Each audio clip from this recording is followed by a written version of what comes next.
This is a room full of classically trained musicians, capable of everything from Brahms to Irving Berlin. But today, they are giving orchestral heft to cartoon jokes about bowel movements. The cartoon's creator wouldn't have it any other way. The art of orchestration is something that just does not exist anymore. And I hear what's on the radio today, and I just can't, it doesn't stimulate my brain, it doesn't ask anything of me. But a 50-piece orchestra behind a poop joke. Still legit. Good stuff. In a town full of talent, Seth MacFarlane is a rare quadruple threat. A guy who can write comedy, score music, animate characters, and provide their voices. What were you trying to get out of your butt? It was just itchy. I don't believe you. Add an encyclopedic knowledge of pop culture and a reverence for the golden age, and you get talking babies inspired by Rex Harrison and My Fair Lady. Should we ask this baggage to sit down, or should we just throw her out of the window? Good day to you, sir.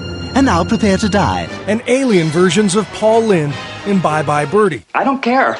I've changed my mind. Who ate all the pecan sandies? After college, he got a job as an animator with Hanna-Barbera. And at age 25, Fox made him the youngest person to ever helm a network primetime show. These are Family Guy. Family Guy premiered after the 1999 Super Bowl. See, that's the worst we got is Jemima's Witnesses. And before long, the show was canceled. Twice. But a cult following devoured cable reruns and DVDs, and MacFarlane soon got a call no one in Hollywood ever gets. And they said, we want to put this thing back into production. And I about fell out of my chair. Less than a decade later, at age 35, he is reportedly the highest paid writer-producer in television history. I can't wait to have as much money as Seth to not have to worry about what you say to anyone. I would imagine, adjusted for inflation, somebody like Norman Lear made more than me. Yeah. I would certainly hope so. But how do you feel about that perception? I don't mind it. Especially considering his vast number of angry critics, who fall into distinct groups. First, there are the celebrities he skewers. Okay, let me just go ahead and stop you right there. You sound terrible. There are people that I avoid. If I ever saw Christina Aguilera at a party, believe me, I would just go hide my face in the potato chip bowl. You look like if I touched you, you'd be sticky, and frankly, you smell bad. Then there are the animation purists who dismiss his work as crudely drawn and derivative. Some hate his tangents. Oh, crap. When a storyline veers off into a meaningless chicken fight. The debate has even sparked a kind of cartoon war with other shows. If you don't want to see crude, lowbrow programming disappear from the airwaves, please call now. The Simpsons took a few shots at us, and we lobbed one back. Really, Matt Groening is a friend of mine. I have nothing but warm feelings about that show. What about South Park? They can go to hell. Here we are, the Family Guy writing staff. I sense there's some anger there. But like those other cartoons, his shows raise the most ire with religious and parental watchdog groups.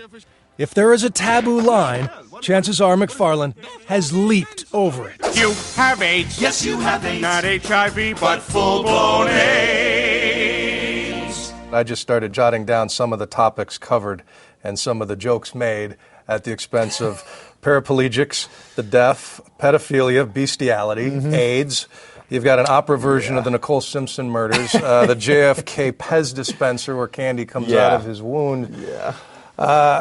Where's the line for you? Is there a line? Or is that the JFK Pez dispenser, I wish we'd never done. Really? Yeah, that was just over the line. When you're nose deep in this stuff, you're going to cross the line occasionally. This board in his writer's room carries a list of topics they try not to cover too often. But because his show is rated inappropriate for kids under 14, he is unapologetic about most of his material. It's not like television is a God-given right. You hear the Parents Television Council raving about Family Guy did this. Nobody's forcing you to watch this show. They say, is this taste? No, it's not. It's terrible taste. That's what's funny.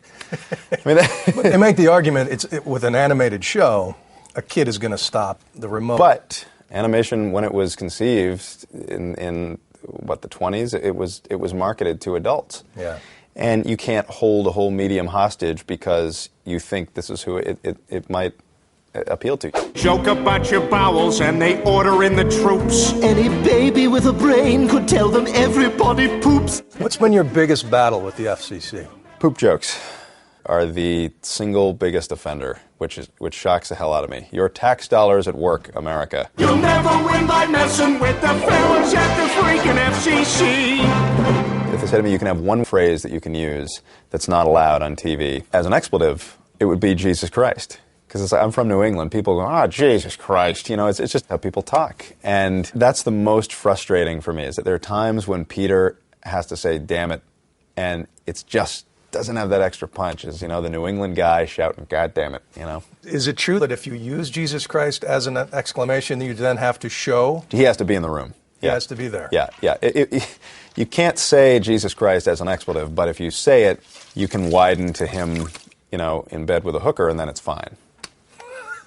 Do you think under a Democratic administration, you're going to be able to get away with more? No. There's nothing to be politically gained by stepping forth and saying, I'm going to be the more poop jokes on TV candidate, you know? Perhaps, but here's one sign that taboos change. In the early days of Family Guy, Coca-Cola pulled their sponsorship after viewers complained. Now, Baby Stewie stars in Coke ads alongside Charlie Brown and Underdog. Fox is adding a third McFarlane show to their Sunday night lineup. And Google just gave them an unprecedented deal to create original shorts for major sponsors. I am the ghost of Christmas past. What the hell? Oh, wrong house! Wrong house! Whenever we start a script, I'm always just filled with the crippling feeling that, like, oh, God, we're not going to be able to do it. You know, we used up all the funny last week. There's none left. I think that is healthy. I think once you start to truly believe that you're doing good work, that's when you start to suck. I'm Bill Weir for NightLine in Los Angeles.